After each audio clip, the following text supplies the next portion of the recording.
In today's episode, we're diving into the most head-shakingly dumb animal attacks ever recorded. From a woman who illegally kept a venomous cobra in her living room, to a beachgoer who walked straight into shark-infested waters despite glaring warning signs. Let's begin with the first story. July 16, 2016 was heavy and hot off the coast of Key West, Florida. The air sat thick over the ocean, turning the sea surface into a glassy mirror that reflected the moonlight in long, broken strips. A private catamaran floated quietly just beyond the reef line, anchored in a feeding channel known to local captains as a place to avoid after dark. Here in the deeper cuts between sandbars and limestone shelves, the tides pushed baitfish through narrow passages, bringing larger predators with them. Beneath the calm surface, the current churned with activity. And above, on the deck of a rented party boat, no one was thinking about what swam below. Tyler Grimshaw was 27 and restless, the kind of person who always needed movement. He worked odd jobs around Tampa, construction, seasonal landscaping, sometimes delivery driving, but rarely stayed in one role for long. He liked people, attention, and adventure, especially the kind that involved pushing limits. His friends called him fearless. Others might have called him impulsive. He was athletic, outgoing, and known for taking risks that made everyone nervous but usually ended in laughter. He didn't have a death wish, he just didn't believe anything bad would happen. The boat had been rented to celebrate a friend's birthday with nearly 20 guests on board. As night fell, music played from a small speaker, red plastic cups lined the railing, and the catamaran glowed under deck lights that cut sharp edges across the water. It was meant to be a night of drinking and dancing beneath the stars. Most of the guests stayed close to the center of the boat, barefoot and relaxed, enjoying the breeze and the open air. Tyler, however, wasn't the type to stay on the sidelines. He'd been drinking heavily for hours, bouncing between groups, louder and more animated with each passing hour. The waters around Key West are rich with marine life, but certain deep channels beyond the reef are known danger zones, transition points between shallow flats and deeper hunting grounds where predators thrive. Few are more suited to these murky, brackish waters than the bull shark, large, territorial, and highly aggressive. Unlike great whites or tiger sharks, bull sharks can tolerate fresh water and hunt with precision in low visibility. Measuring up to 11 feet and weighing over 500 pounds, they strike with over 1,300 pounds of bite force. Fast, relentless, and easily triggered by the splash and thrash of a human in the dark. Just before 10 p.m., Tyler climbed up onto the guardrail, arms wide, and dove headfirst into the dark. The music kept playing. A few people laughed, others panicked.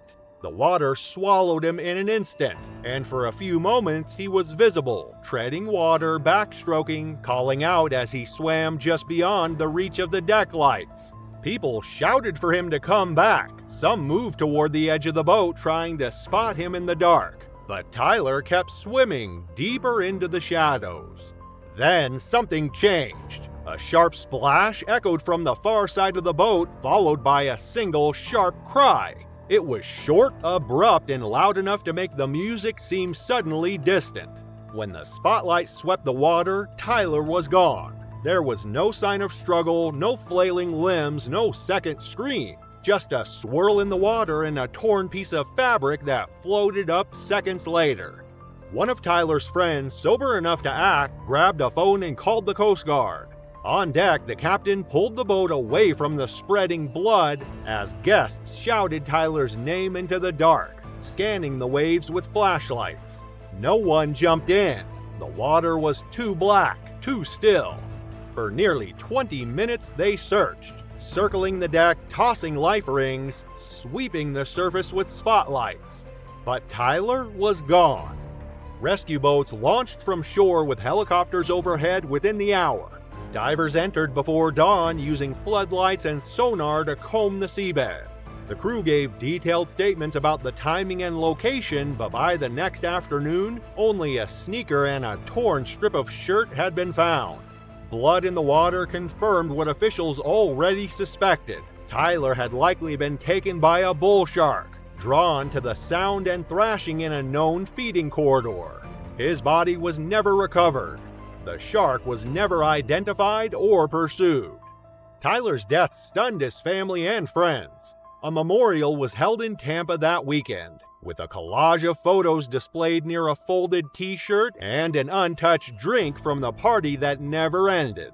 The service was quiet. Some were angry, most were just bewildered. Tyler had always seemed invincible until he wasn't. The reality was hard to ignore. He made a reckless choice, diving into predator-filled waters at night while drunk, ignoring every warning from the people around him. The morning of June 18, 2022 was perfect for a family outing in northern Arizona. Melinda Straith had been looking forward to her family trip to Bearizona Wildlife Park for weeks. At 34, the elementary school teacher from Phoenix had meticulously planned every detail of their weekend getaway to Williams, Arizona. Her husband James had initially been reluctant about the trip, preferring their usual weekend hikes to what he called the tourist traps. But Melinda had convinced him that their children would benefit from seeing animals in a more natural setting than a traditional zoo. They decided on the SUV drive-through portion of the experience, where visitors could observe larger animals from the safety of their vehicles. The park rules were clear. Stay inside your vehicle at all times, keep windows closed, maintain a slow speed, and do not stop except in designated areas. It was as they entered the black bear enclosure that things began to go wrong. Melinda, who had been prone to migraine since her teens, felt the familiar pressure building behind her right eye. She had forgotten to pack her medication. Melinda quietly asked James if they could switch places, as the glare was making her migraine worse. They were in a section of the bear habitat. A sign clearly marked "No Stopping" was posted at the entrance to this area, but James, focused on his wife's discomfort, either didn't notice or chose to ignore it. Melinda pulled the SUV to the side of the dirt road and put it in park. James explained to the children that their mother wasn't feeling well, so they were going to switch seats quickly. He unbuckled his seatbelt, but Melinda was the first one to exit the vehicle, leaving the door open. What neither James nor Melinda realized was that they had stopped near a fallen log where a young male black bear had been napping. As Melinda stepped out of the vehicle, the sudden movement caught the bear's attention. A family in the car behind them honked their horn in warning, startling both her and the bear. Black bears are opportunistic omnivores with remarkable problem-solving intelligence that allows them to overcome most human deterrents. Capable of running at 35 miles per hour, delivering powerful swipes with their 4-inch claws, making them particularly dangerous when startled at close range. Melinda, already unsteady due to her migraine, turned too quickly and lost her balance, stumbling on the dirt road. The bear, now just 15 yards away, was startled by the commotion and the honking. It charged forward, covering the distance between itself and Melinda in seconds, a defensive reaction by the black bear. James lunged toward his wife, trying to pull her back, but the bear reached her first. The bear attacked with a series of powerful swipes from its front paws, each tipped with 3-inch claws that tore through Melinda's clothing and into her back and shoulders. As she collapsed from the initial assault, the bear then delivered multiple bites to her neck and head. The children, still in the back seat, screamed in terror as they watched the attack. Park rangers, alerted by the honking and commotion, arrived within minutes, armed with tranquilizer guns and bear spray. They managed to drive the bear away from Melinda's body and secure the area, but it was immediately clear that their intention had come too late. July 9, 2012 was an oppressively hot summer evening in Raleigh, North Carolina. The sky was tinged with the last traces of daylight, cicadas buzzing in the thick air as the sun dipped behind the trees. The suburban neighborhood was quiet, its streets lined with modest homes, each with neatly trimmed lawns and driveways filled with parked cars. It was the kind of place where neighbors exchanged pleasantries, where the biggest disturbances were backyard barbecues or the occasional barking dog. At the end of a cul-de-sac, a single-story house sat nestled among the trees, its windows glowing faintly against the growing dusk. Inside, the Collins family was gathering for dinner, an evening ritual that had remained unchanged for years. The house had been in the family for decades, inherited by Barbara Collins after her parents passed away. At 54 years old, Barbara had lived alone for some time, her only constant companion being Toby, the chimpanzee she had raised since infancy. Her daughter, Rebecca Collins, 38, visited often. A school administrator and single mother, she lived only 15 minutes away and made it a habit to check on her mother regularly. She had never fully approved of Toby but had learned to tolerate his presence. He had been part of the family for over a decade, treated more like a child than an animal. Barbara had raised him as if he were human, dressing him in clothes, feeding him at the table, and speaking to him in a tone usually reserved for a young child. But as Toby grew, so did her unease. Rebecca's friend Matthew Carter, 41, was joining them for dinner that night. He had never met Toby before but had heard stories. He was polite but hesitant, well aware of the risks associated with keeping exotic animals in captivity. But Barbara had reassured them both. Toby was gentle, well-behaved, and no threat to anyone. Outside, the evening was settling into its usual calm, but inside the house, tension lingered beneath the surface. Toby had been restless all day, pacing near the window, staring outside with an intensity that put Rebecca on edge. His behaviors had been changing in recent months, more unpredictable, more aggressive. He had begun reacting violently to loud noises, baring his teeth at unfamiliar visitors, and slamming his fist against the walls in frustration. Neighbors had already reported him escaping 3 times. He had once chased a dog down the street, another time throwing patio furniture into the road. Each time, animal control officers had warned Barbara of the risks. Each time, she had ignored them.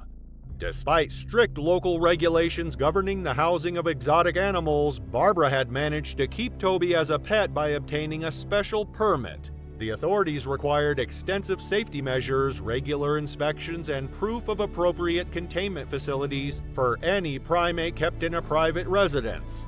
Barbara argued that Toby was a well-socialized companion, a claim that allowed her to secure the necessary paperwork despite numerous warnings from wildlife experts about the unpredictable nature of such animals.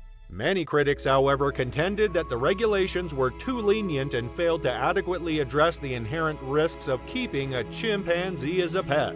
Yet, beneath the seemingly ordinary domestic scene, an unsettling undercurrent was growing, a silent indication that a disaster would soon shatter the fragile peace of their home. That night, as dinner was prepared and conversation filled the house, something inside Toby snapped. The meal had just been served when Toby became agitated. He had been pacing for most of the evening, his movements quick and restless, shoulders rising and falling with each breath. His gaze had remained locked on the windows, watching the street outside, his body language rigid and tense. His agitation was nothing new, but tonight there was an edge to it, something unsettled and unpredictable. Barbara had always dismissed his erratic behavior as moods that would pass. Moments of frustration she believed she could control. But tonight, Toby wasn't listening to her commands. Rebecca noticed it first, the way he clenched and unclenched his hands, the subtle shifts in his posture. When Matthew sat down across from him, the chimpanzee's entire body stiffened, his lips pulling back slightly to expose his large canines. It was a warning, the kind of signal that would have sent any trained handler on high alert. Barbara barely reacted.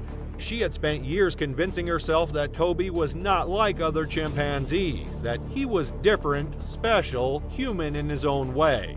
She had ignored the warnings, the expert advice, the fines from animal control. She had convinced herself that love and routine were enough to suppress the instincts that had been ingrained in Toby since birth. The moment came suddenly. 1 second Toby was still, his dark eyes locked onto Matthew. The next he was moving. His powerful body launched forward with unnatural speed, closing the distance in an instant. The force of the impact knocked Matthew's chair backwards, sending him sprawling onto the floor. The sound of breaking glass followed as a dish crashed from the table, but it was drowned out by the guttural shrieks coming from Toby as he clamped his jaws onto Matthew's face. The first bite was devastating. Canines strong enough to puncture bone tore into Matthew's jaw, peeling away skin and muscle. The weight of the chimpanzee held him down, fingers digging into his shoulders with inhuman strength. Rebecca screamed as she rushed forward, grabbing at Toby's arm in a desperate attempt to pull him away. The chimpanzee released Matthew only to lash out at her, swinging with an open hand. The blow connected with her wrist, the sharp crack of breaking bone filling the room as she collapsed against the counter.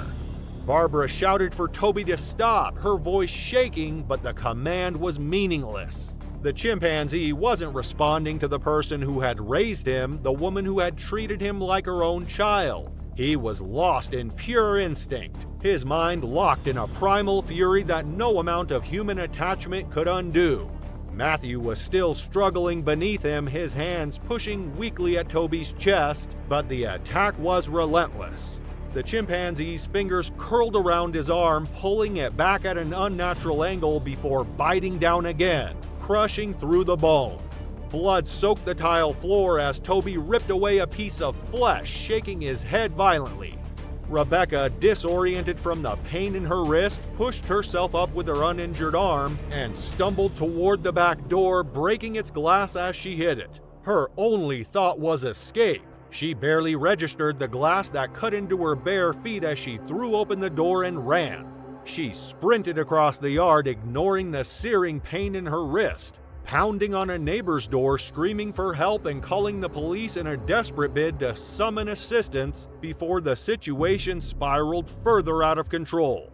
Inside the house, Matthew's movements had slowed. The chimpanzee was still attacking, his teeth sinking into exposed flesh, his hands grasping at anything they could tear apart.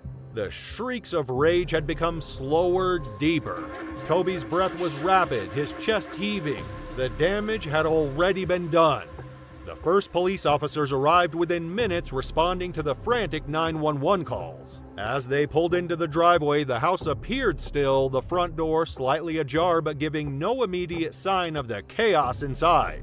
The neighborhood was quiet, the surrounding homes undisturbed. There were no screams, no visible struggle, only the eerie silence of a scene already set. Guns drawn, they stepped cautiously inside. Toby was still in the center of the kitchen, his body hunched over Matthew's lifeless form. His mouth and hands were red, his breath coming in sharp, fast bursts. The moment he saw the officers, he moved. The first shot struck center mass, but it did nothing to stop him. The second shot sent him staggering. It wasn't until the third round that Toby finally collapsed, his body twitching before going still. Paramedics entered moments later, but there was nothing they could do for Matthew. His body was barely recognizable. Rebecca was rushed to the hospital with multiple fractures and deep lacerations to her arm. Barbara, physically unscathed, sat frozen in the corner of the room, staring at the body of the animal she had once considered family. Investigators later reviewed the reports that had been filed against Barbara over the years. There had been repeated warnings from wildlife experts, citations for improper containment, recommendations that Toby be placed in a sanctuary where he could be managed safely. Each one had been ignored.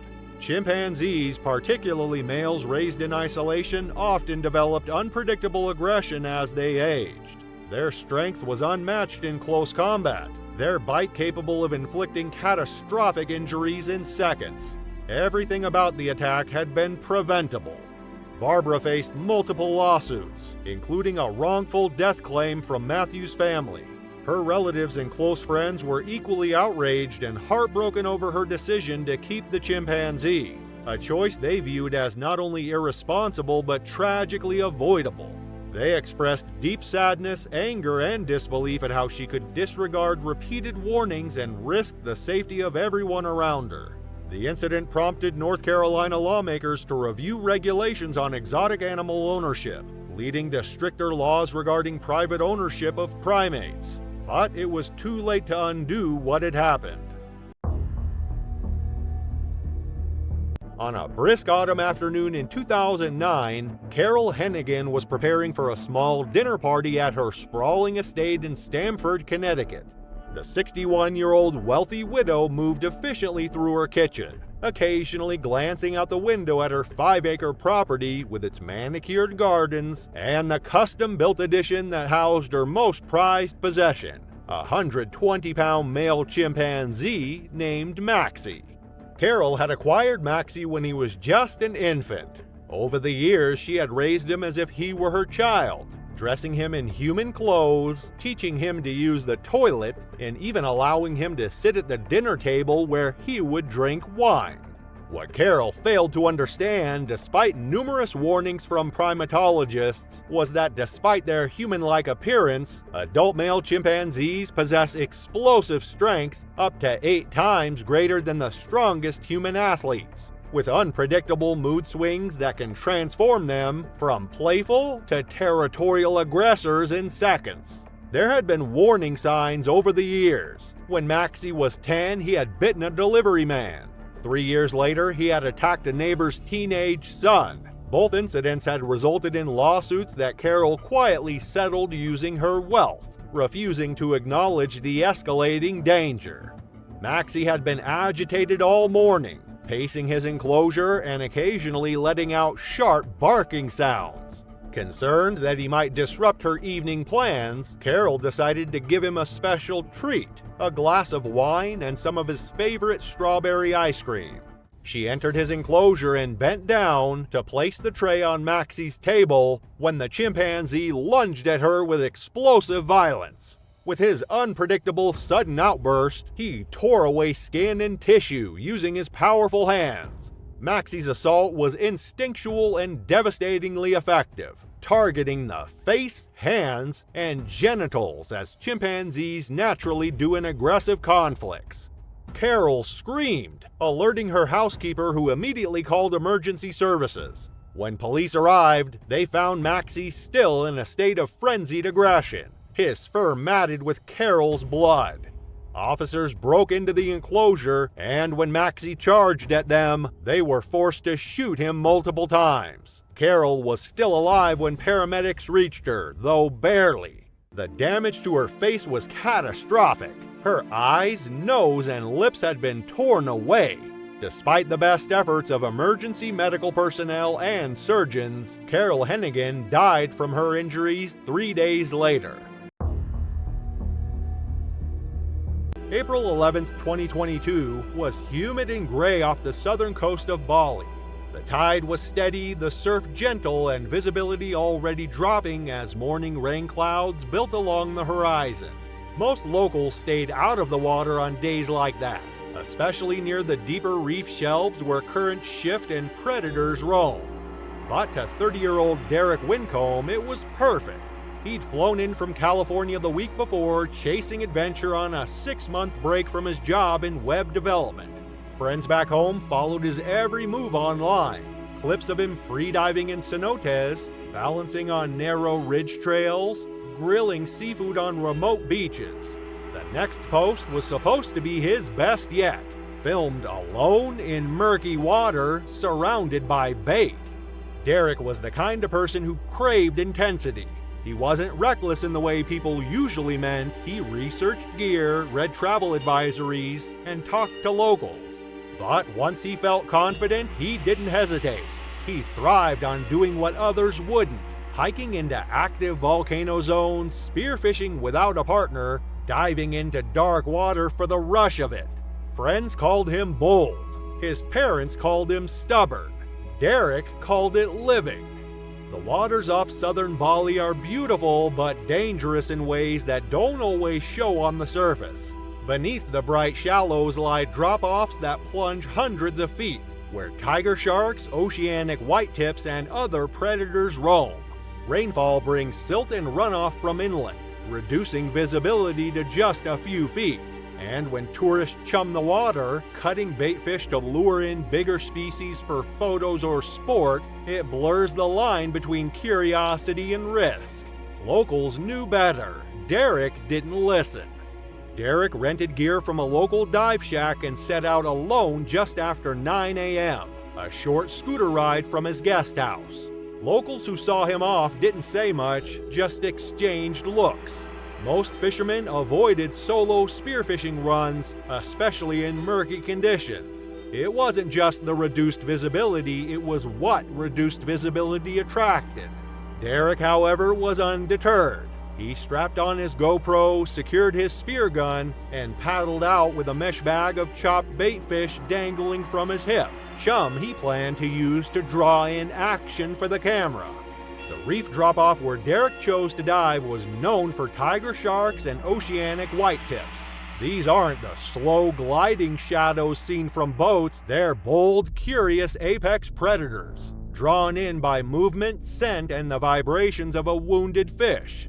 Oceanic whitetips in particular have a history of aggressive behavior toward isolated swimmers, especially when bait is in the water. They hunt high in the water column and are known to circle, bump, and strike. Tiger sharks, sometimes called the garbage cans of the sea, are even less discriminating. At over 14 feet long, they can deliver over 1,300 pounds of bite force and often mistake thrashing limbs for prey. In the open ocean, alone and chumming, Derek was mimicking the very things those sharks were designed to find. Derek Wincombe entered the water alone, spear gun in hand, off a remote reef shelf south of Bali. He'd ignored local warnings, skipped hiring a guide, and dragged a pouch of cut bait behind him for dramatic underwater footage. At first, things seemed quiet. Fish darted past, the water glowed green in the filtered light, but visibility dropped fast. As he descended, shadows began to flicker. A tiger shark appeared first, circling slowly. Then another form moved below, smaller, quicker. Derek steadied his grip. The first hit came without warning, a shoulder check that knocked the spear gun loose. Then the real strike followed. Jaws clamped onto his leg, dragging him into a spiral of blood and sand. He kicked, thrashed, tried to reach for the surface, but the current and weight of the animal overpowered him completely. When he failed to return, a search party found only torn wetsuit scraps and a broken spear gun floating near the reef. Derek's body was never recovered. No footage survived, no witnesses saw what happened. Just a series of poor choices in the wrong place. Diving alone, chumming the water, ignoring every warning. And an ocean that doesn't give second chances. When Derek failed to check out of his guest house, the host alerted a local dive shack who confirmed he'd gone out alone that morning and hadn't returned.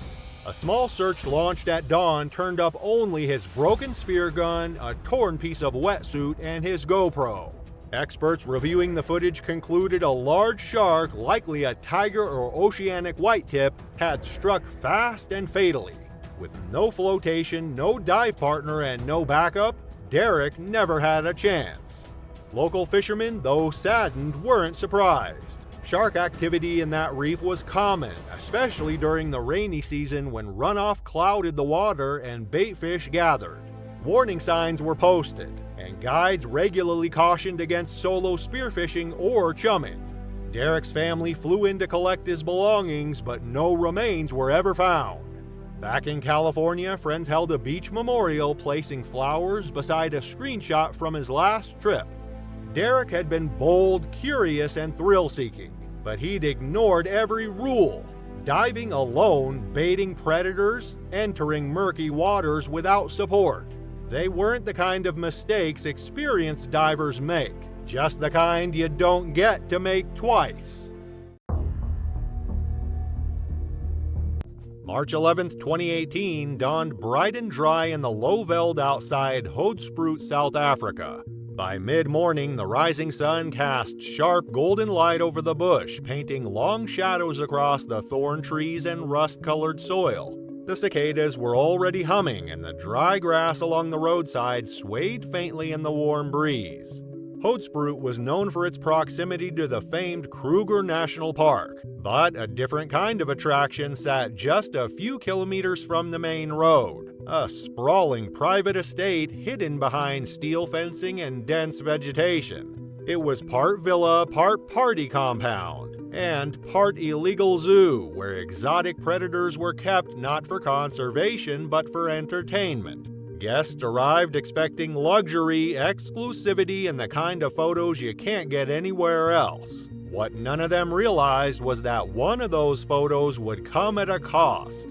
The estate belonged to a wealthy investor who kept to himself, except when hosting weekends like this one. Behind the main house stood a network of enclosures: giraffes, cheetahs, white lions, Bengal tigers. There were no public tours, no licenses on record, and no professionals managing the animals.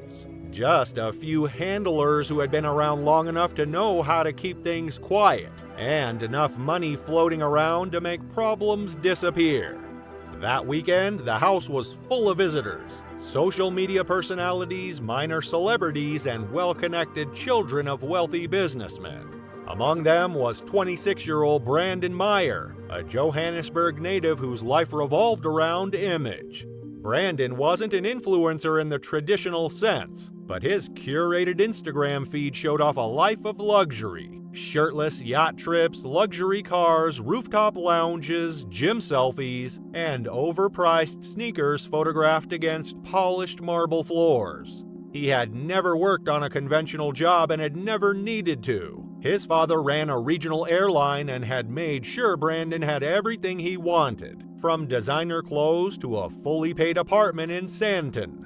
For Brandon, life wasn't about stability, it was about attention, about getting the shot. And that morning, surrounded by cameras, drinks, and carefully staged jungle aesthetics, Brandon had one goal in mind: to take the kind of photo that would grab attention. Something dangerous, something impressive, something stupid.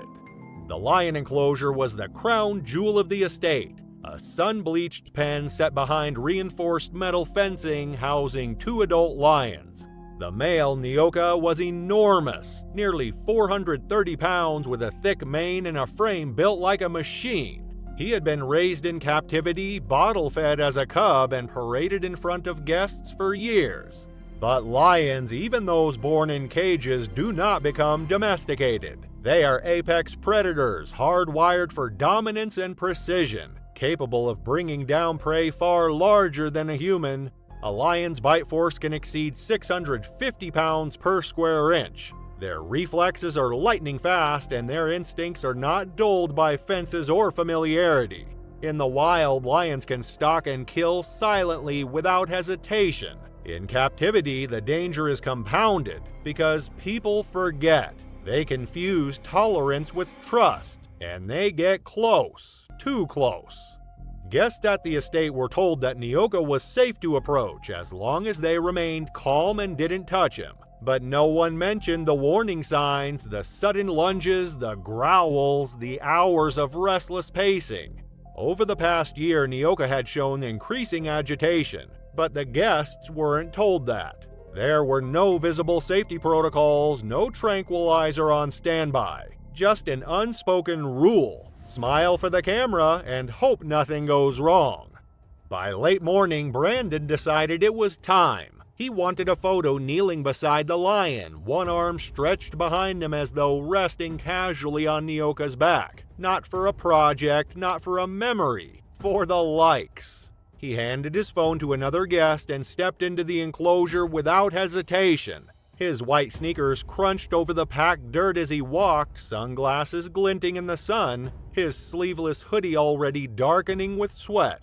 The lion was resting beneath a tree, half shaded from the sun, his eyes low and unreadable. His tail twitched once, then again, slow, deliberate movements. A handler followed behind Brandon but kept his distance. No warnings were given, no one told Brandon to stop. He was already too close.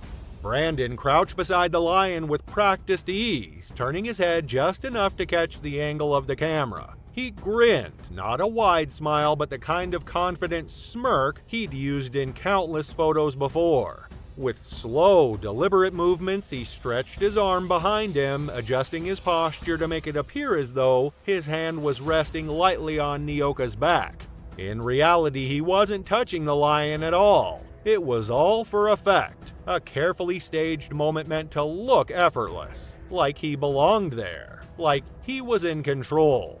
But Nyoka was already watching. The lion rose without a sound.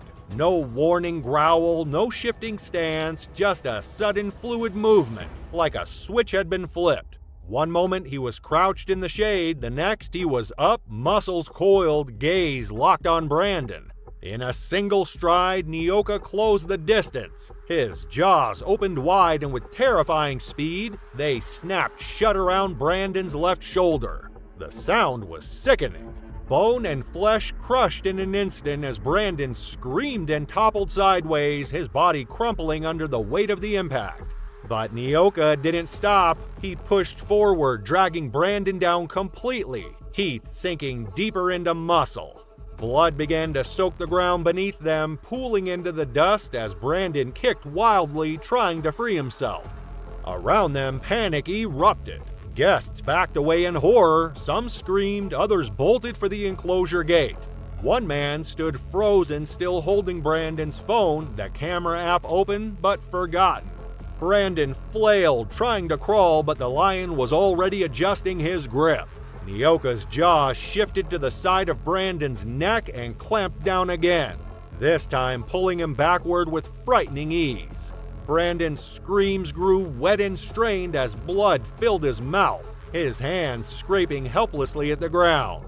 Nyoka repositioned once more, rearing slightly before slamming his weight down and locking his jaws onto the back of Brandon's skull. The force of the bite fractured his cervical spine and tore through the soft tissue of his scalp. Then came the shaking. Violent, decisive. The movement left deep gashes across Brandon's head and neck, the lion's mane whipping with each brutal twist. It took nearly a minute before anyone reacted with purpose. One staff member ran to retrieve a fire extinguisher from a nearby equipment shed. Another grabbed a long steel rod and began jabbing desperately at the lion's side. When the extinguisher was finally discharged, a cloud of white foam engulfed the lion's head, momentarily disorienting him. Nyoka hesitated, snarled, and then finally released his grip and backed away slowly. Blood streaked across his muzzle.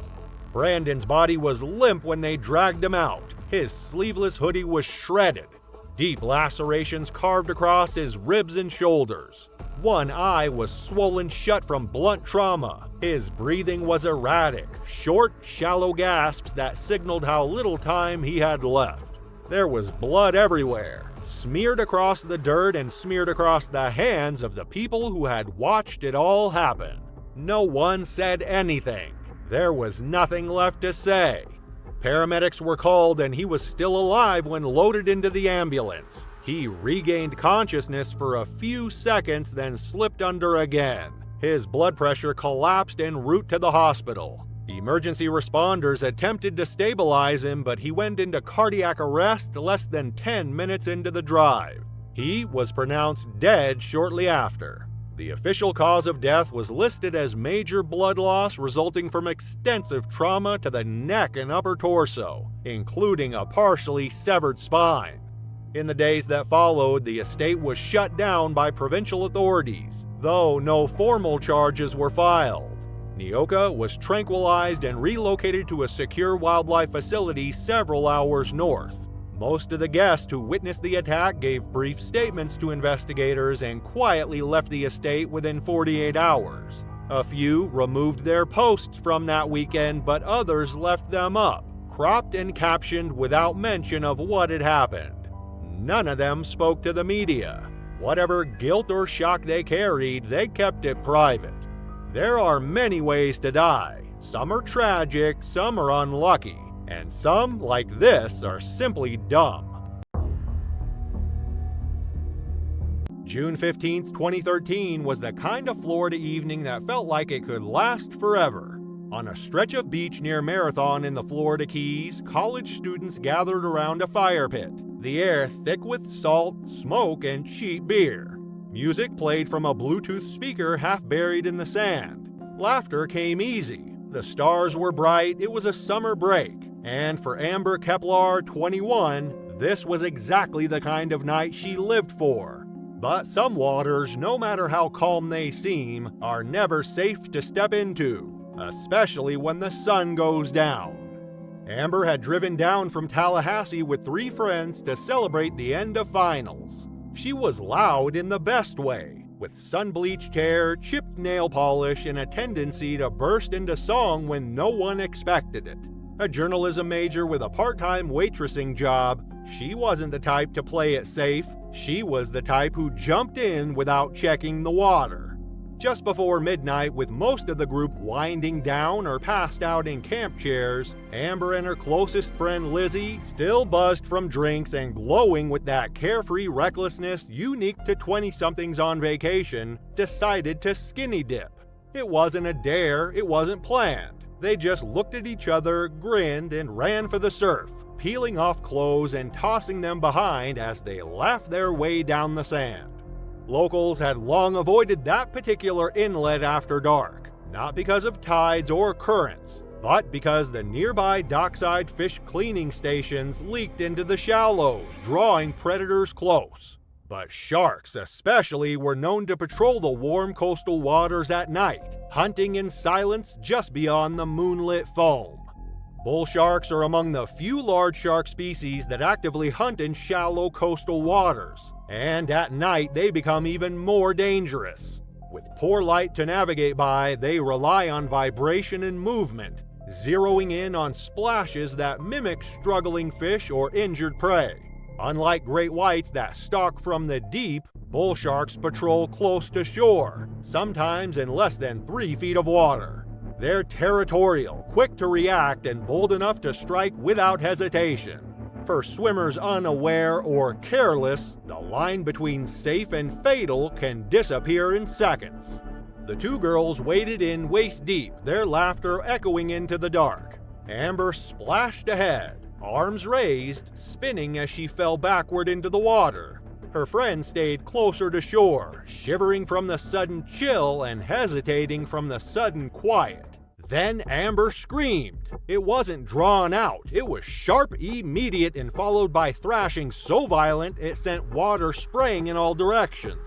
Lizzie turned in time to see Amber's leg disappear beneath the surface. Then her entire body dragged several feet into the deeper channel. She surfaced once, eyes wide, gasping, but the water around her was already tinted with blood. Lizzie swam back to shore in a panic, screaming for help. A few others ran toward the surf, confused, still half drunk. One tried to wade in, but the water was clouded and opaque, the tide pushing against him with eerie calm. Someone called 911 from a cell phone held aloft with shaking hands. Amber washed up 12 minutes later, pulled in by the tide. She was barely conscious, her leg torn open from thigh to knee, her body in shock. Paramedics arrived less than 10 minutes after that, but by then she had lost too much blood. CPR was attempted on the sand, lights flashing against pale faces and glass bottles, but her pulse never returned. She was declared dead at the scene.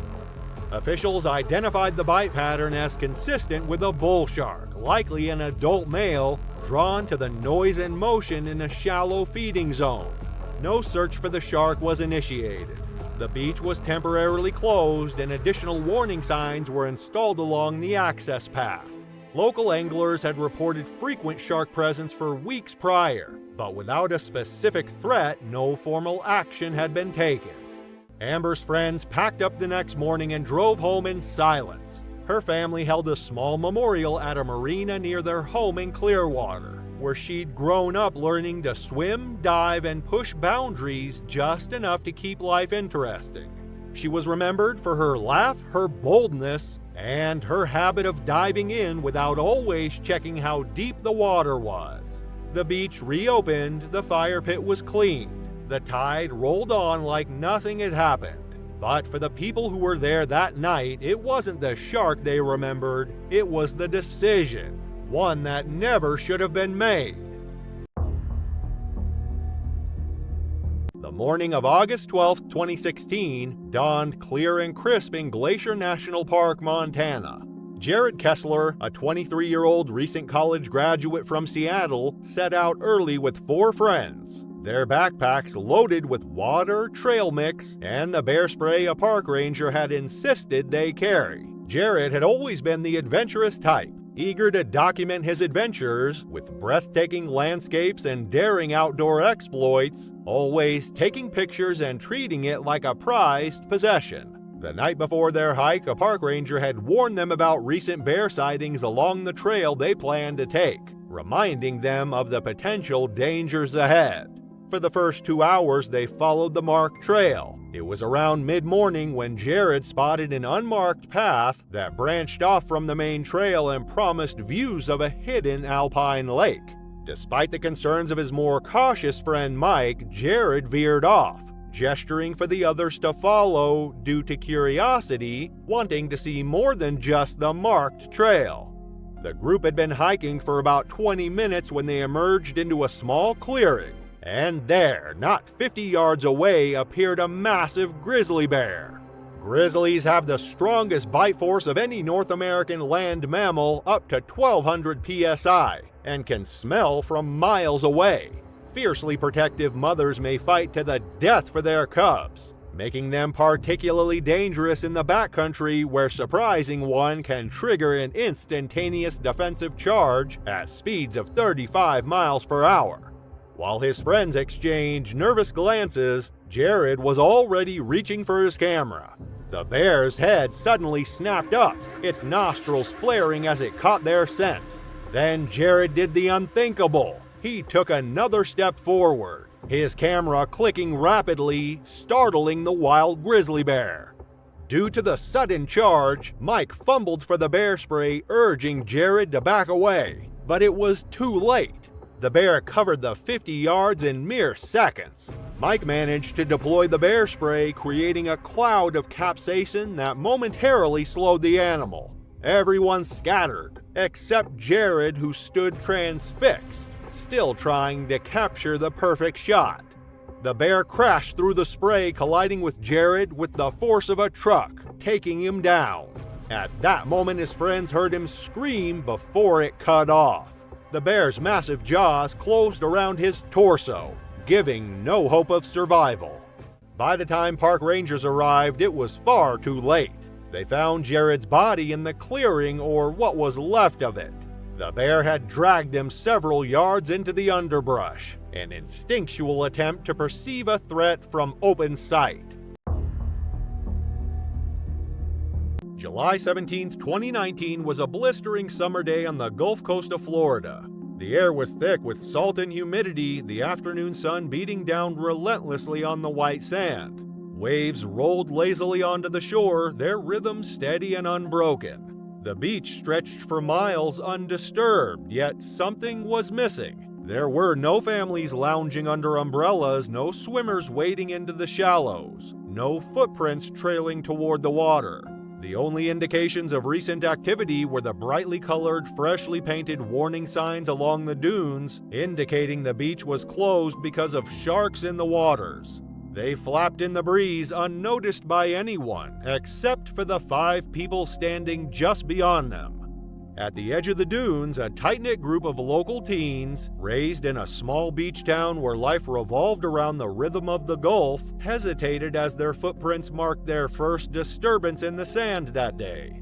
They had grown up with the ocean as a constant companion, spending endless summers surfing, fishing, and swimming, their childhood memories steeped in sun, salt, and sand. Despite having read the bold warning signs and seen reports of 2 recent bull shark attacks that had barely spared their victims, the warm, inviting waters seemed less a deterrent and more a natural extension of their everyday lives. On this blistering July day, with vacation moods running high and a daring sense of familiarity with their coastal playground, they embraced the adventure, convinced that the risks were exaggerated.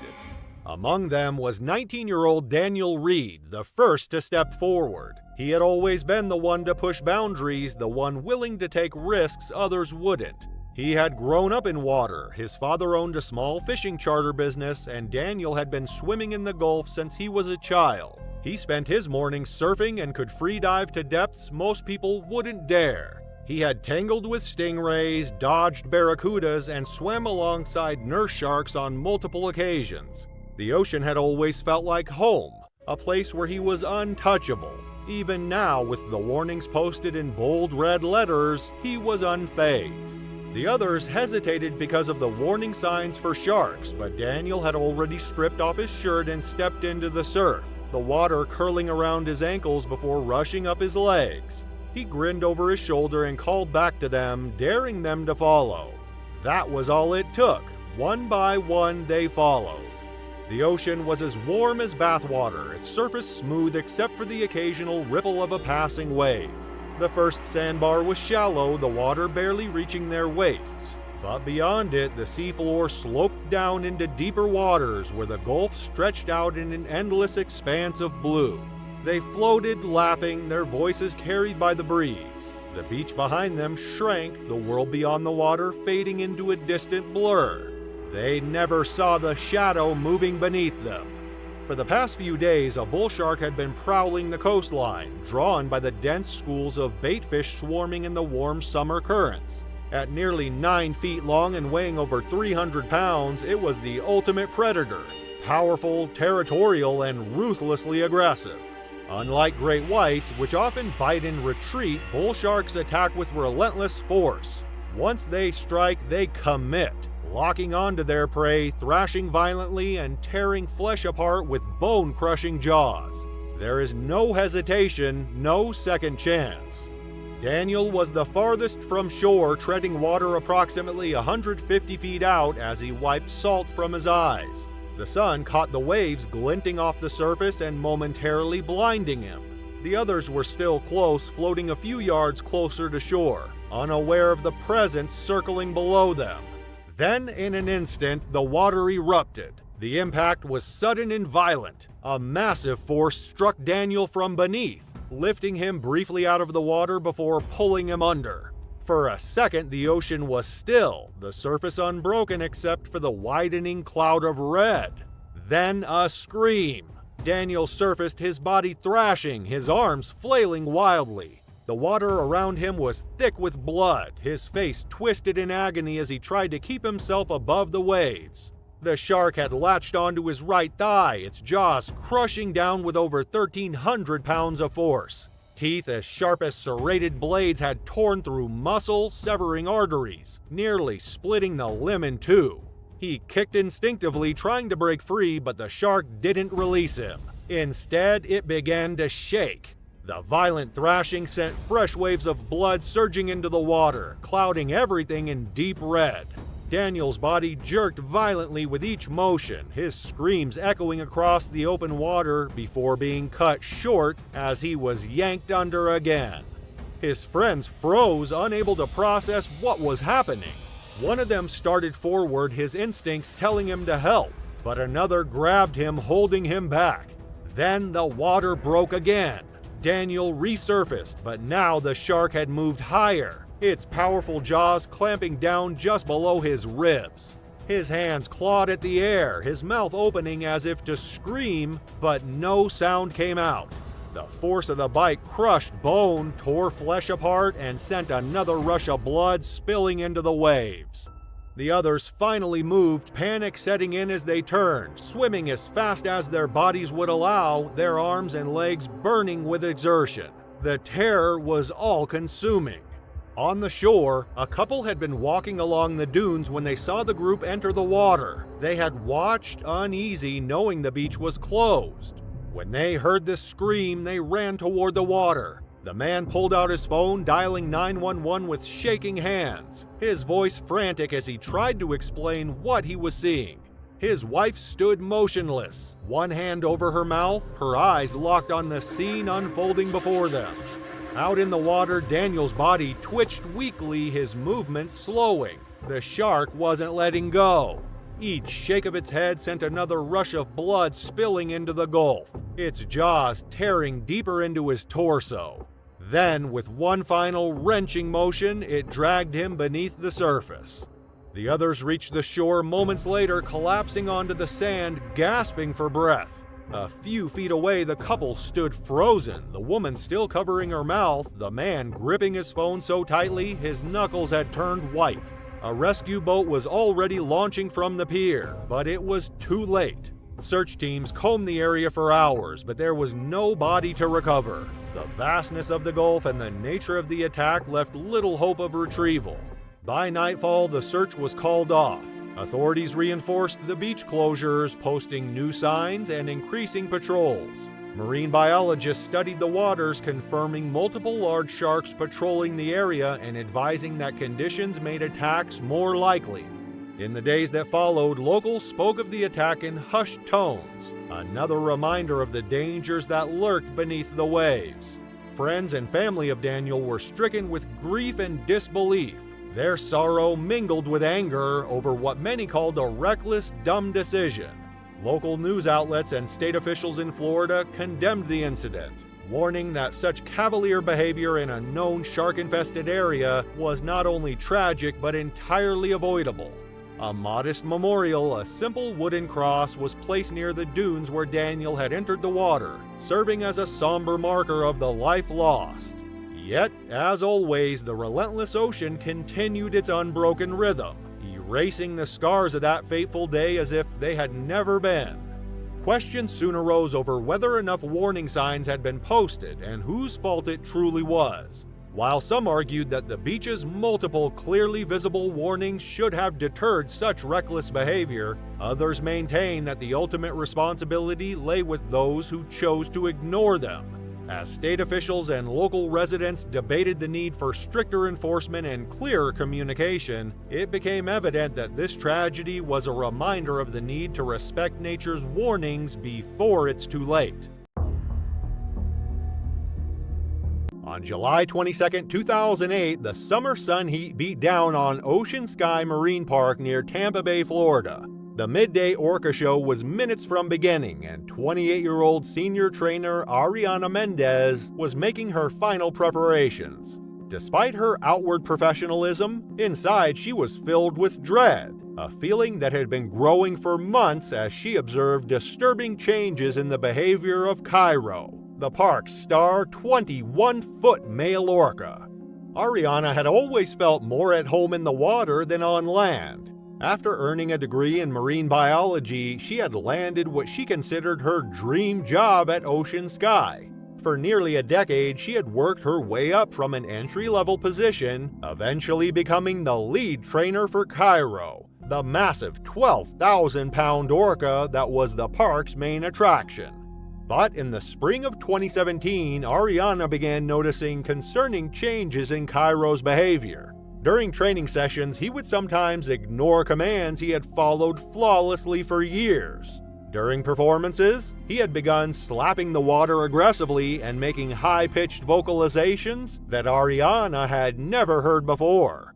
On July 3rd, he had clamped his jaws around a training platform and violently shaken it, behavior that orca experts recognize as displaced aggression and a serious warning sign. After Cairo had grabbed Ariana's wetsuit during a routine and held her underwater longer than planned, she filed a safety report recommending his removal from performances. Park management noted her concerns but ultimately ignored them, prioritizing the summer show schedule. That July day, Ocean Sky Marine Park was packed with summer visitors. Despite her misgivings, Ariana took her position poolside for the sold-out midday orca show.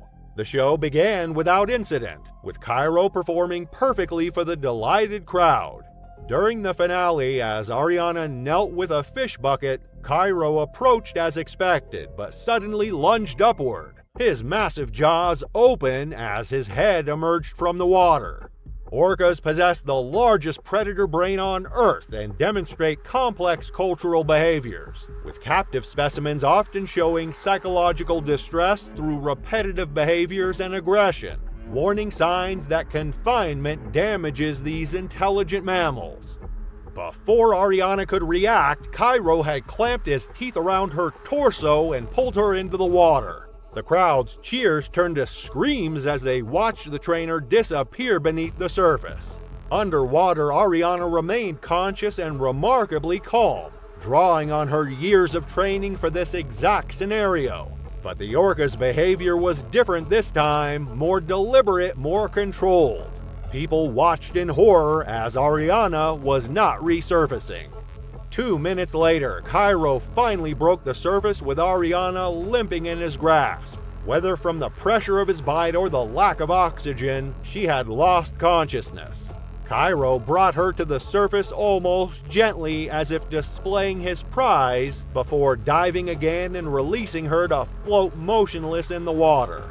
Emergency responders were able to retrieve her body while other trainers distracted Cairo. Despite immediate CPR and the presence of medical staff on site, Ariana was pronounced dead at the scene.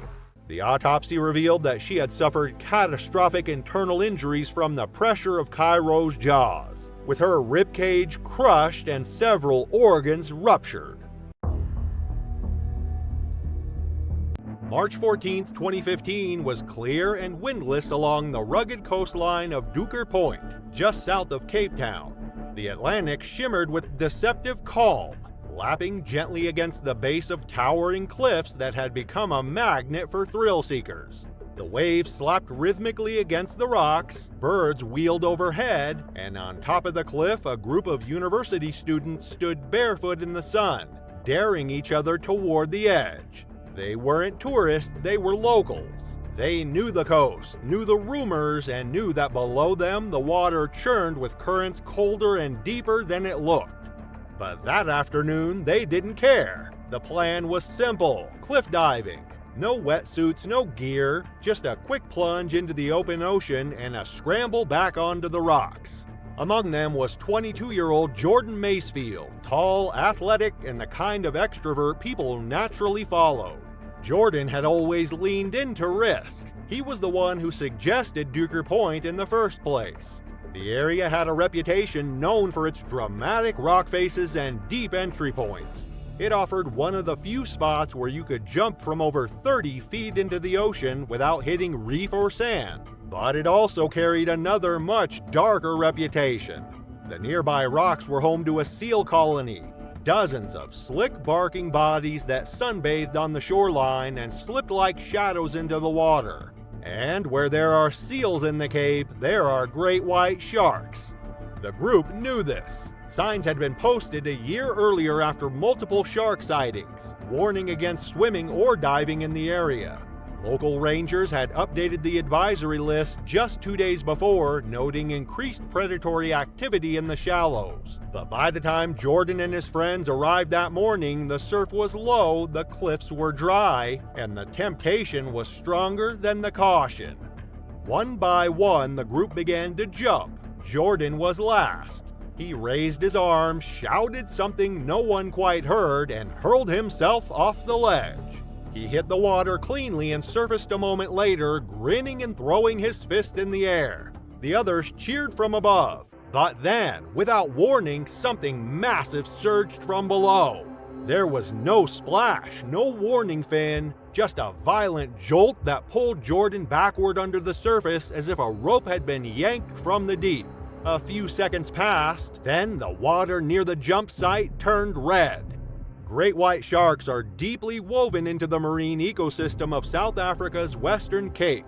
Duker Point, just south of Cape Town, lies along the edge of what's known as the Shark Alley Corridor, where cold Benguela currents meet rich breeding grounds for seals, tuna, and other prey. Here, great whites don't migrate through, they stay.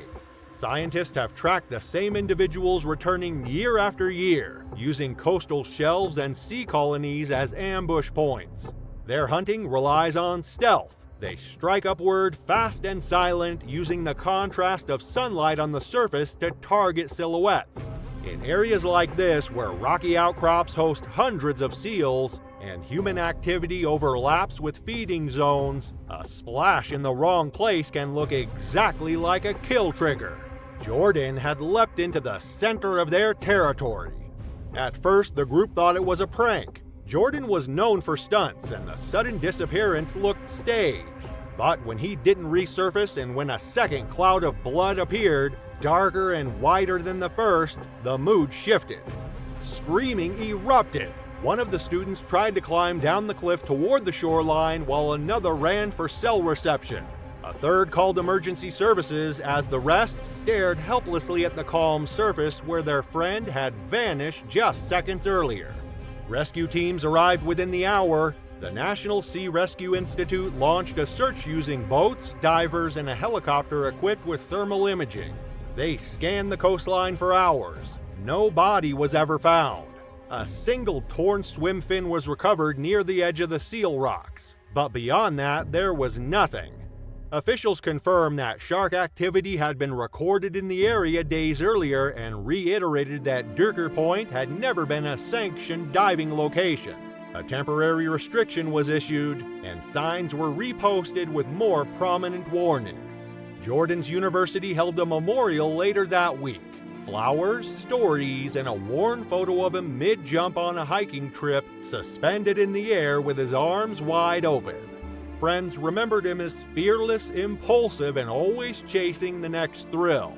But even those closest to him admitted he pushed too far. He saw the warnings and jumped anyway. June 2, 2015 was already hot by mid-morning in the rural outskirts of Ocala, Florida. The cicadas had started early, buzzing through the palmettos, and the air inside the single-story home on Lake Eaton Road was thick with humidity and the faint, sour scent of reptile musk. Windows were shut tight. Blankets had been tacked over them to block sunlight. Inside, the rooms were dim and cramped, lined wall to wall with stacked terrariums, mismatched heat lamps, and makeshift shelving covered in feeding charts, molted skins, and empty syringes. The man who lived there was 61-year-old Carl Dempsey, and he hadn't let an inspector through that door in over a decade. But that morning, something would finally get out, and help would come too late. Carl had once worked in landscaping, but after an injury in his late 40s, he withdrew from most public life. He sold his equipment, stopped answering phone calls from extended family, and poured everything into his true passion: snakes. Reticulated pythons, gaboon vipers, timber rattlesnakes, corn snakes. He didn't just keep them, he bred them, traded them, studied them obsessively. Most were acquired through back channels, online forums, private dealers, message boards, where exotic reptile owners swapped advice, photos, and the occasional illegal specimen.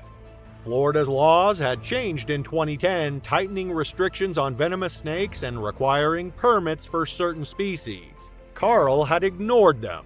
He stopped renewing licenses, refused to register new additions, and ranted online about government overreach. In the tight-knit world of underground herpetology, he was known as a purist, someone who believed in personal responsibility over regulation. He didn't see it as dangerous, he saw it as freedom. On that Tuesday, one of Carl's few in-person friends, 44-year-old Dave Holbrook, arrived for a visit. The two had met years earlier on a reptile enthusiast message board and bonded over a shared love of rare species. Dave didn't keep venomous snakes himself, but he admired Carl's collection, and Carl loved showing it off. That morning, after coffee and a half-hearted discussion about caging upgrades, Carl led Dave into the back room where the real show began. He opened the lid of a glass enclosure and reached inside. Coiled beneath a fake log was a West African bush viper, small, iridescent, and deceptively calm. Its emerald green scales shimmered under the red heat lamp, and for a moment the snake didn't move. Carl extended his hand confidently, intending to guide it out with a hook, but opted instead for his usual bare hand method. As his fingers hovered over the coils, the viper lashed out. It struck faster than either man could register. The motion was so fast, so fluid, that it was almost over before it began. Just a flash of movement and the sharp pop of fangs breaking skin. The snake latched onto the knuckle of Carl's left index finger and held it for nearly 2 seconds, jaws clamped tight before retreating back into the shadows of the enclosure. Carl recoiled instantly, swearing, blood running down the side of his hand. The bite marks were clean but deep, 2 dark punctures already beginning to swell.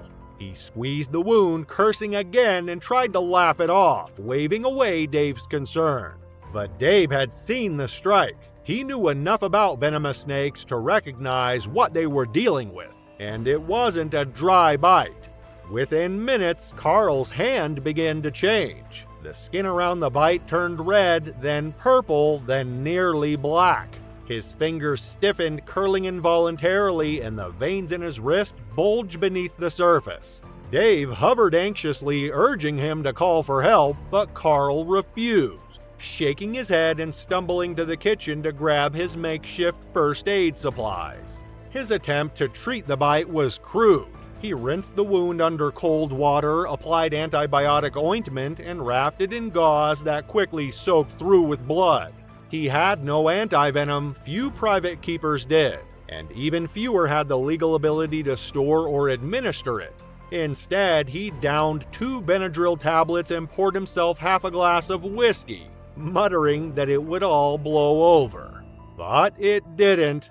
By the 40-minute mark, the swelling had spread past his elbow. His breathing grew shallow and sweat beaded on his forehead as his body temperature began to drop.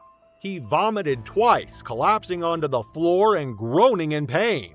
His vision blurred, and when he tried to sit up, he collapsed again, this time harder. His hand, now 3 times its normal size, had turned nearly blue. Dave begged him to let him call 911, but Carl grew angry, panicked in a way Dave hadn't seen before. He muttered about the state taking his snakes, about raids and citations, about everything he'd built being destroyed.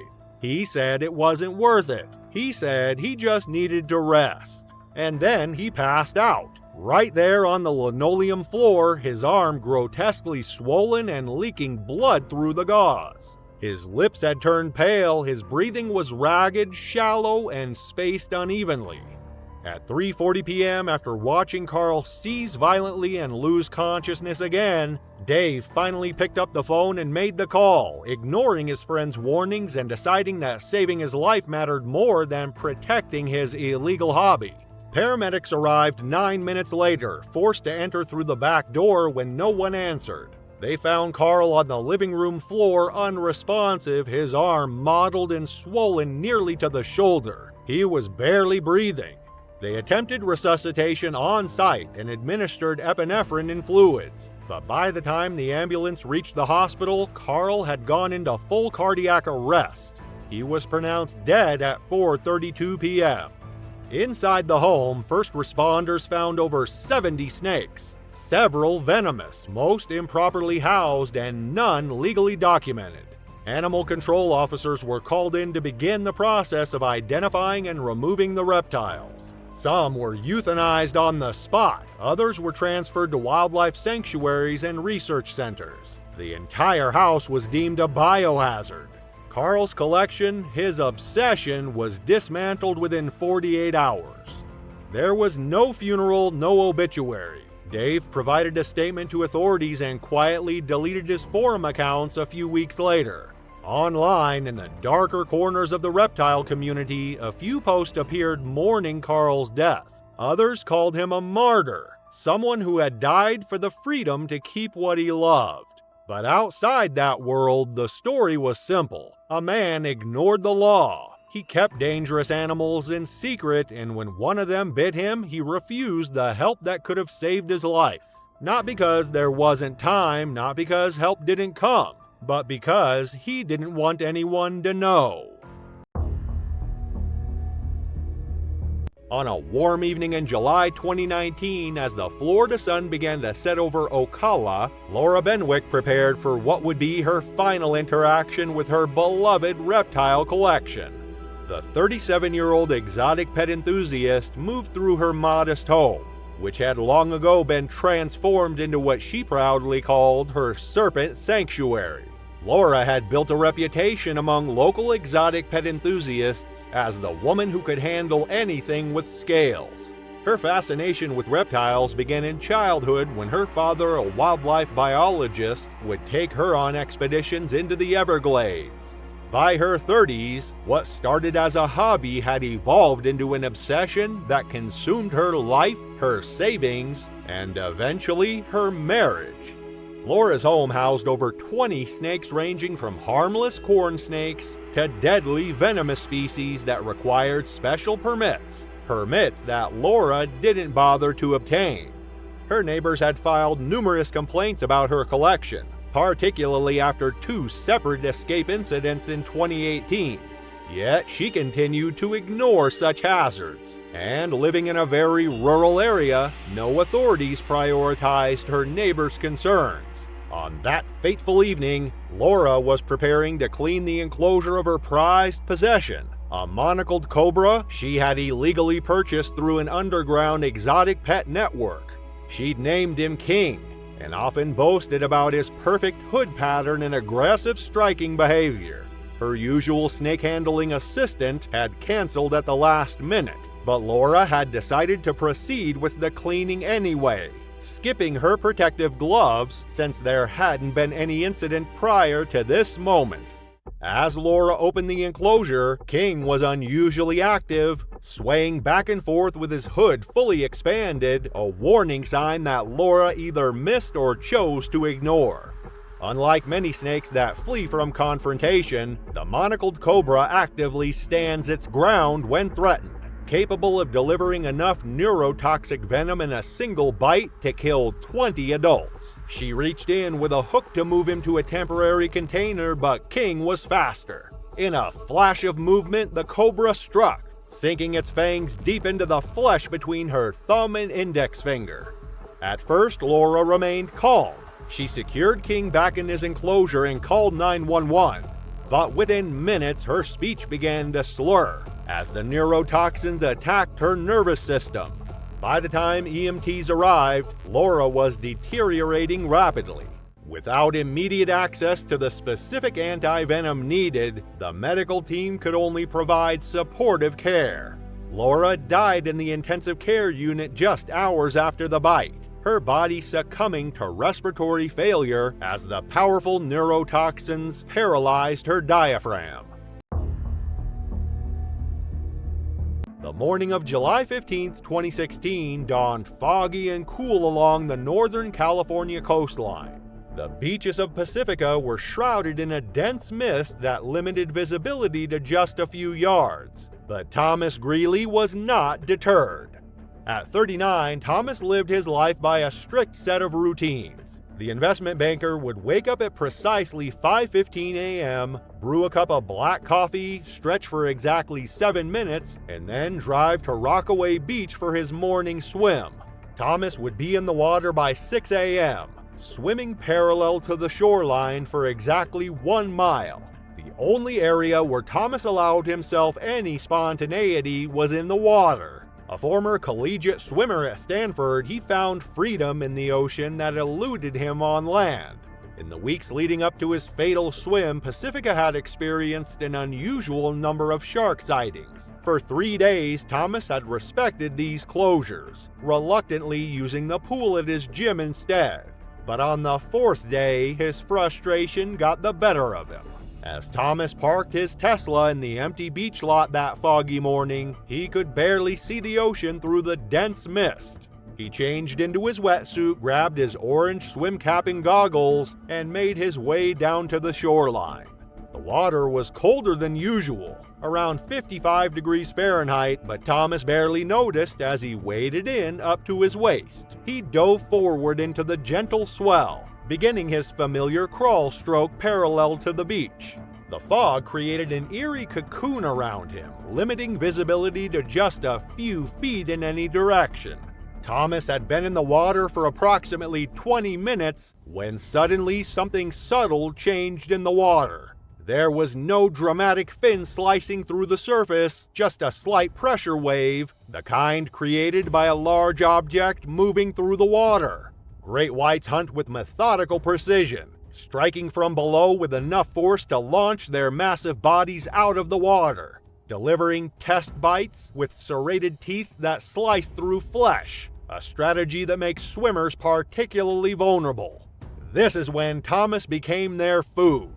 He was struck from beneath, taken underwater, the shark's jaws clamping around his torso and left leg with devastating force. The initial bite was shockingly painless, a phenomenon reported by many shark attack survivors due to the body's release of adrenaline and endorphins.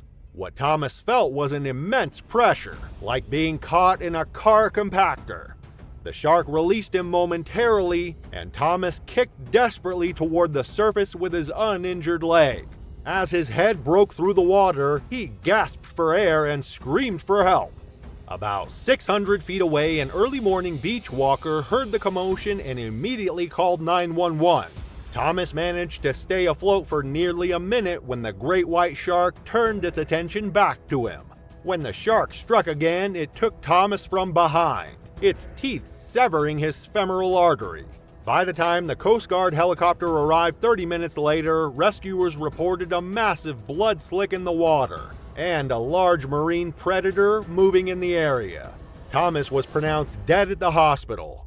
Further investigation revealed that Thomas's car was parked right in front of a shark warning sign, and records showed that he had been verbally warned twice by beach patrols the previous month. July 19, 2022 began in silence on the banks of the Brooks River, deep within Katmai National Park, Alaska. Mist clung low to the ground, creeping between the trees and drifting over the cold, fast-moving water. In the soft light of early morning, the landscape felt untouched and ancient. Wooden boardwalks stretched above the brush and marsh, weaving through the forest like narrow bridges between worlds. The air was damp, the stillness broken only by the distant rush of waterfalls and the occasional call of a gull. It was a setting designed for awe and for caution. The bears were already awake. Tyler Brooks had always chased the shot. At 30 years old, he had built a modest following online through bold photography, sweeping drone footage, precarious cliffside poses, and landscape shots taken just beyond the limits of safety tape. His captions read like mini adventure logs, and his followers knew him as a mix of explorer and thrill seeker. He wasn't reckless in the obvious ways, but he walked a fine line between bold and dumb. He liked being the guy who went just a little farther than the signs allowed. That mentality had earned him some stunning photos and more than a few close calls. When he booked a trip to Katmai National Park with his girlfriend, it was the bears that drew him in. This wasn't just another nature destination, it was one of the only places on Earth where you could safely view wild grizzlies at close range, thanks to the park's raised boardwalks and strict no-contact rules. It was raw, real, and visually spectacular, perfect for the kind of story he liked to tell. His girlfriend Maya Reyes had different goals. At 27, she was quieter, more measured, with a background in conservation biology and a deep respect for wildlife. She had dreamed of visiting Katmai since college, and she'd come prepared, reading every rule, packing bear spray, following guidelines to the letter.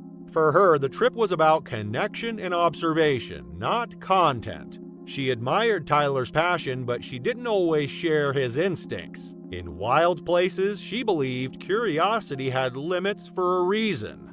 The difference between them didn't seem like a problem at first, but in Katmai, it only took one moment for it to matter. They had arrived at Brooks Camp the previous afternoon, taken the safety briefing, and walked the boardwalk trail to the viewing platform over the river. The bears were everywhere, lumbering between trees, standing belly deep in the water, swiping salmon from the current. At night, they stayed in a small lodge just beyond the main trail network. Rangers had warned them that bears could appear anywhere at any time, and that stepping off the designated paths was strictly forbidden. Maya took that seriously. Tyler, less so. The next morning, just after sunrise, they set out early to photograph the mist rising off the river. The boardwalk was empty at that hour, the world still cloaked in fog. It was the kind of atmosphere Tyler loved. Moody, cinematic, unpredictable. As they reached a bend in the trail near a small clearing, he noticed a cluster of trees where the light was breaking through just enough to cast a soft golden hue on the water. The angle was nearly perfect, but part of the scene was obscured by brush. From where they stood, the composition wasn't quite right. Tyler stepped toward the railing and peered through his lens. Maya stood nearby, already uneasy. There were posted warning signs every few yards. Do not leave the boardwalk. Bear activity is frequent and unpredictable. Violators may be fined or removed from the park. She reminded him quietly, but Tyler brushed her off. He said he'd just take one step into the grass to get a better shot and come right back. Before she could say more, he slipped under the railing and into the underbrush, camera in hand. He moved slowly, crouched low, eyes on the shot. His boots crunched softly over damp leaves as he pushed through ferns and low branches, focused entirely on the frame in front of him. The clearing opened slightly, revealing a mirror-still path of water surrounded by trees. It was beautiful, untouched, exactly the kind of moment he lived for. But what Tyler didn't realize was that he was not alone. Brown bears, also known as coastal grizzlies, are among the largest land predators in North America.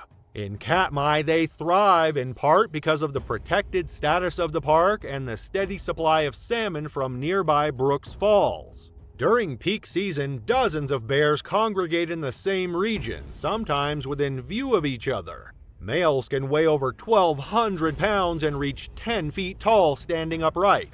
They're built for power and endurance, capable of sprinting at 35 miles per hour and delivering a bite force strong enough to crush bones. Their senses of smell and hearing are extraordinary, and they are particularly dangerous when startled or defending territory. Despite this, bear attacks in Katmai are extremely rare. That's because the park's infrastructure, boardwalks, signage, ranger patrols, is built around minimizing surprise encounters. But the system only works when people follow the rules, and Tyler had just stepped out of bounds. As he adjusted his camera and lowered into a crouch, a sound cut through the quiet, sharp and immediate, a branch snapping, low and close. Tyler froze. Maya, watching from the boardwalk, held her breath, her body suddenly rigid. The fog muffled everything except the thudding in her chest. From behind a dense wall of alder brush to his left, a massive brown bear stepped into view. It had likely been resting just beyond sight, its presence masked by the thick vegetation and morning haze. Its fur was dark with dampness, its eyes fixed and alert, nostrils flaring as it processed Tyler's scent. For a long second, neither moved. Then the bear's ears flattened, its body tensed, and then it charged. The speed was unreal. Maya barely had time to scream his name. Tyler turned and tried to run, scrambling backward, but the brush slowed him. The bear barreled forward like a freight train, silent except for the sound of breaking branches. In seconds, it was on him. It struck him from behind with its full weight, knocking him flat into the dirt. The impact alone fractured his ribs. Before he could cry out, the bear's jaws clamped down on his upper back and shoulder, crunching through bone with horrifying ease. He screamed then, sharp, ragged, but it was brief. The bear shook him violently, lifting him off the ground like a rag doll before slamming him back down. Tyler tried to crawl, dragging himself forward by his elbows, but the bear raked its claws across his spine and thighs, shredding fabric and flesh in the same motion. One claw tore through his side, exposing muscle. Blood sprayed across the ferns. His legs kicked once, then spasmed. Maya's screams echoed across the boardwalk. She waved her arms, desperate to do something, anything, but knew that stepping into the brush would only lead to two bodies on the ground. She shouted again. The bear didn't flinch. It repositioned, gripping Tyler's torso with its front legs while biting into the side of his neck. The sound was wet, final. The bear then grabbed his head in its jaws and gave a single powerful shake. The motion snapped the upper vertebrae and crushed part of the skull. And then, as quickly as it had come, the bear released him. It stood over the body for a moment, huffing, its breath visible in the cold morning air. Then it turned and disappeared back into the trees, vanishing into the same brush it had come from, silent once again. Tyler's body lay crumpled in the undergrowth, motionless. His camera lay several feet away, cracked and stained, its lens shattered. Rangers arrived roughly 10 minutes later, alerted by another hiker who had heard Maya's screams from farther down the trail. Maya was in shock, unable to speak, her hands still trembling as they led her away. Emergency responders reached Tyler, but there was no chance of revival. He had suffered catastrophic injuries, multiple skull fractures, a crushed cervical spine, deep puncture wounds to the chest and back, and massive internal bleeding. The attack had lasted less than 60 seconds, but by the time help arrived, he was already gone. Authorities temporarily closed access to that section of the park and posted updated warnings, though no changes were made to the existing infrastructure. The bear was not located and no attempt was made to track it. In the eyes of the park, the bear had behaved naturally in a protected space. Tyler had not. Maya returned home alone. She declined interviews, requested Tyler's social accounts be memorialized, and released no public statement. The final photos on his memory card were recovered by park staff. The last image, blurred by movement, showed the edge of the clearing, lit by a shaft of early sun. There were no lawsuits, no public outcry, just a quiet acknowledgement that sometimes the dumbest choices are the ones that seem small in the moment. One step, one photo, one decision to ignore a rule meant to keep you alive. And in the wilderness, that's all it takes. The evening of September 8, 2018 was warm and clear in Las Vegas, Nevada. The setting sun cast a golden glow over the sprawling 15-acre estate of Mitchell Raves, illuminating the mansion and the custom-built exotic animal enclosures that stretched behind it. Inside, Mitchell was preparing to impress a group of potential investors with the crown jewel of his private collection, a magnificent 4-year-old male Bengal tiger named Raja.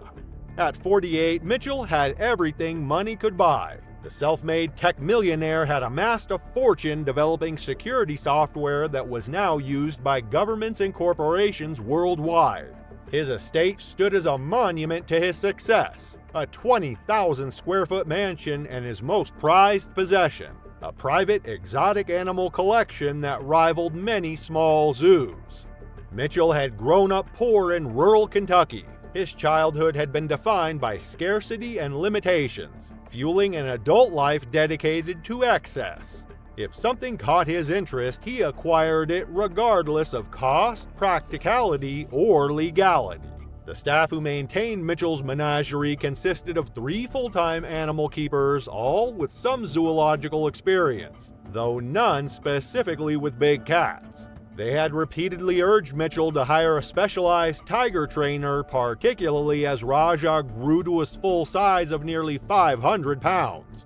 Mitchell had eventually relented, bringing on Carlos Mendoza, a former circus animal trainer with 20 years of experience working with tigers. Carlos had established strict protocols for these interactions. Mitchell was never to enter the enclosure alone, was required to carry a CO2 fire extinguisher, and most importantly, was never to turn his back on Raja. This last rule was one that Carlos emphasized repeatedly, explaining that in tiger body language, turning your back can be interpreted as either a sign of submission or an invitation to pounce. For several months, Mitchell had grudgingly followed these rules. But as time passed without incident, Mitchell's natural impatience with restrictions reasserted itself. He began making excuses to enter the enclosure when Carlos was off duty, ignoring the great harm of such actions. On the day of the incident, Mitchell was hosting a dinner party for potential investors in his newest tech venture. The group of 8 businessmen and women had been suitably impressed by the mansion, the gourmet meal prepared by Mitchell's private chef, and the exotic birds and smaller animals they had been shown. But Mitchell had saved his most impressive attraction for last. Mitchell announced to his guests that he'd like to offer them a truly unique experience, being within touching distance of a Bengal tiger. Mitchell led his guests to the private zoo area behind the main house. Raja was in his outdoor habitat, a 1-acre space with a small pool, several large rocks for climbing, and artificial trees that provided shade. The tiger was immediately alert at the approach of visitors, rising from where he had been resting and moving to the edge of the enclosure nearest the viewing platform. As the guests expressed their awe at the magnificent animal, Mitchell reached for the gate that led to a safety corridor and then into the enclosure itself. One of the junior keepers, a young woman named Tasha who had been assigned to accompany the tour, stepped forward anxiously. She reminded Mitchell that Carlos had left strict instructions that no one should enter Raja's enclosure without him present. Mitchell waved away her concern and entered the enclosure carrying a bucket of meat treats, chicken pieces that the tiger particularly enjoyed. For the first minute or so, the interaction proceeded without incident. Michael tossed pieces of chicken to Raja, who caught them mid-air or picked them delicately from the ground. Then one of his guests called out, asking if Mitchell could pet Raja like a real cat. Mitchell, never one to back down from a challenge, especially in front of an audience, nodded confidently. He reached out slowly, his hand extending toward the top of Raja's massive head. The tiger allowed the contact, seemingly unbothered as Mitchell stroked between his ears.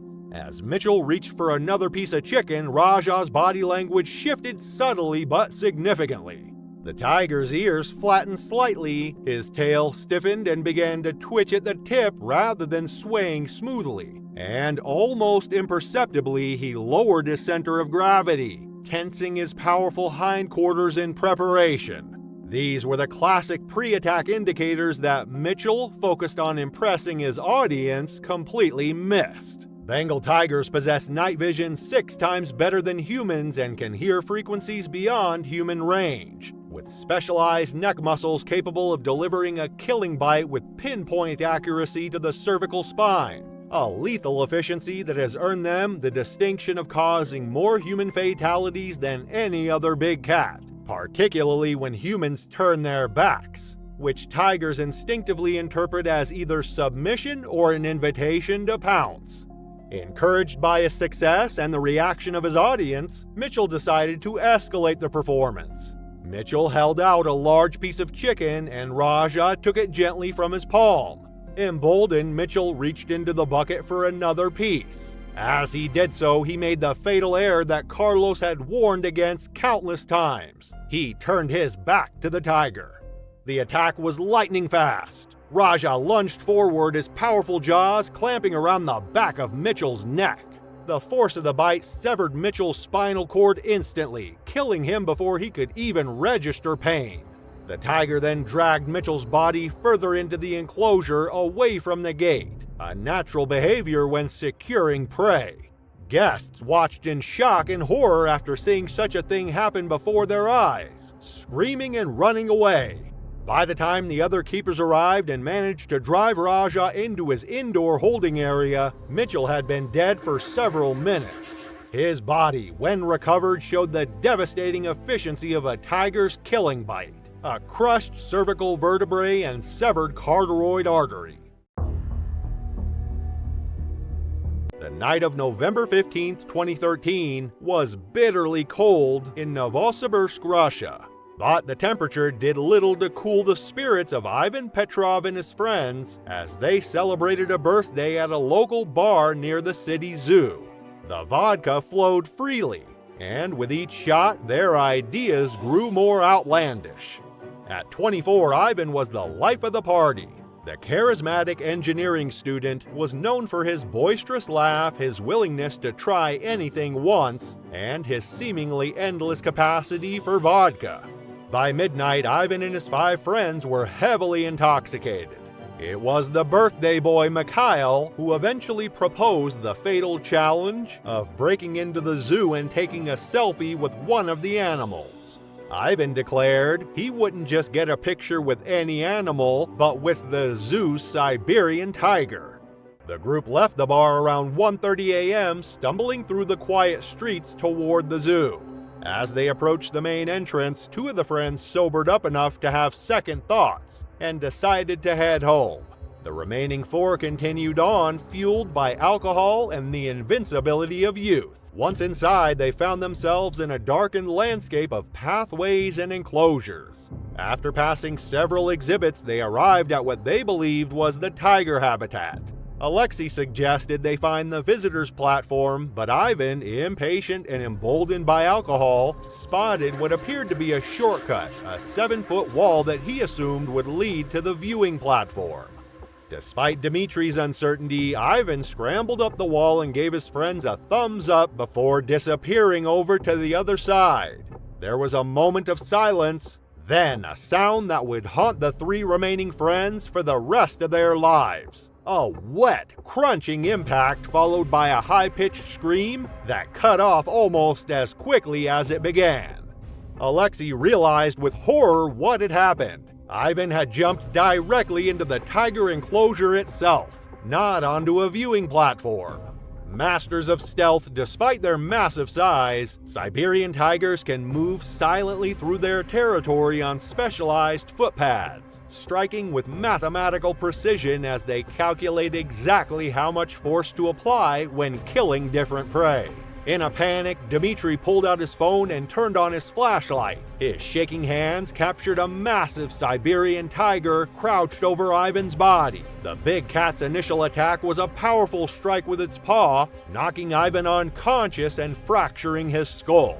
The tiger then dragged his limp body several yards before delivering multiple bites to his neck and torso. The three friends fled in terror, their screams finally alerting the zoo's night security guard, who called emergency services. By the time police and zoo officials arrived, Ivan was long dead, his body so severely mauled that identification was initially difficult. June 15, 2023 at the San Diego Zoo was like any other summer evening. The sprawling 100-acre facility had closed its gates at 8 p.m., leaving only essential staff to monitor the grounds. The lion enclosure, situated in the heart of the African Savannah exhibit, housed 6 magnificent African lions behind its 16-foot concrete walls and inward-curving fencing. The pride's dominant male, Zulu, had been the zoo's star attraction since its arrival 5 years prior. African lions are apex predators known for their immense strength, speed, and lethal precision. In the wild, they hunt in coordinated packs, taking down prey much larger than themselves. Despite their majestic appearance, they're responsible for hundreds of human fatalities annually in certain regions of Africa. Even in captivity, their primal instincts remain intact, making any interaction with them inherently dangerous. The barriers at zoos are not merely for observation, they're a necessary divide between life and death. Marcus and his friends, however, failed to grasp this reality. As the zoo settled into silence, Zulu and his pride dozed atop their elevated rocks, their ears twitching at the occasional rustling from nocturnal animals nearby. But that night, unfamiliar voices and stumbling footsteps would stir something deeper. The primal instincts of an apex predator. Marcus Thompson wasn't your typical troublemaker, he was a dreamer, a young man with an insatiable curiosity for the ocean and its mysteries. A junior at San Diego State University studying marine biology, he maintained a 3.8 GPA and worked part-time at the local aquarium, where he loved teaching children about marine ecosystems. His mother, a single parent, had sacrificed everything to put him through college, and Marcus carried the weight of her dreams alongside his own. Beyond academics, Marcus had a passion for adventure. He was the type to surf at sunrise, hike treacherous trails, and dive into freezing waters just for the thrill. His friends admired his fearless nature, but they also knew it sometimes led him into trouble. Professors described him as bright and promising, though sometimes prone to peer pressure, a fatal flaw that would cost him his life. On the night of June 15th, Marcus and his friends gathered outside, savoring the warm summer air with drinks in hand. It was nothing out of the ordinary, just another carefree night like many before. The group consisted of Marcus, Jake, Tyler, Chris, and David, close friends, all around the same age. Though Marcus was the youngest at 23, he never let that stop him from keeping up. At first, the night was lighthearted, just laughter, casual conversation, and the comforting familiarity of longtime friends. But as the alcohol flowed, so did their boldness. What started as harmless fun soon escalated into reckless dares, each challenge pushing them further past the limits of common sense. The group egged each other on, daring one another to attempt feats they'd never consider sober, sprinting across empty intersections, scaling rooftops, and balancing on ledges, each stunt riskier than the last. The thrill of danger coursed through them, drowning out any hesitation. The line between excitement and recklessness blurred, and none of them realized just how close they were to crossing it. Marcus, always eager to prove himself, embraced the chaos. To him, pushing limits wasn't just exciting, it was what made life worth living. Fueled by adrenaline and the need to impress, he took every challenge head-on, feeding off the group's wild energy. Security cameras captured them approaching the zoo's perimeter fence late that night, their phone lights bobbing erratically in the darkness. Marcus, his judgment clouded by countless shots of tequila, had thrown out the idea of sneaking into the lion enclosure to take wild photos. It was a ridiculous, idiotic suggestion, the kind that should have been dismissed outright. But in their drunken state, the absurdity of it only made it more appealing. It wasn't about logic anymore, it was about proving who had the guts to do something truly outrageous. It started as a reckless thought, but the mix of alcohol and peer encouragement quickly turned it into a dangerous reality. His friends would later recall trying to talk him out of it, but their own intoxication prevented them from being more forceful.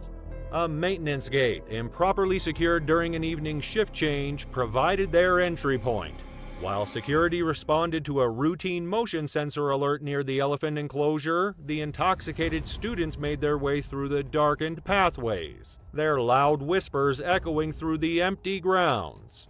When they reached the lion exhibit, the pride lay sprawled across their elevated rocks, basking in the dim zoo lighting. Nearby, a maintenance golf cart had been carelessly left behind, an oversight, a clear violation of zoo protocol. But to Marcus, it was an opportunity. Despite some of his friends' protest, likely the ones still sober enough to recognize the insanity of it, he climbed onto the cart, using it to hoist himself up onto the enclosure wall. Jake, one of his friends, tried to stop him, calling the idea reckless and beyond stupid. But Marcus only laughed, waving him off. Chris, on the other hand, egged him on, shoving him playfully and calling him a coward if he didn't go through with it. Fueled by alcohol and the intoxicating thrill of the moment, Marcus felt unstoppable. The danger didn't register, only the adrenaline rush, the chance to do something outrageous, something that would make people talk for years. He wasn't thinking about consequences, he was thinking about glory. After a few minutes, Marcus lost his balance. The alcohol dulled his reflexes, clouding his judgment and making his footing unstable. As he teetered on the narrow ledge of the enclosure's outer barrier, his arms flailed, but there was nothing to grab onto. The world seemed to tilt, and before he could steady himself, his foot slipped. He stumbled forward, crashing over the edge and plummeting into the enclosure below.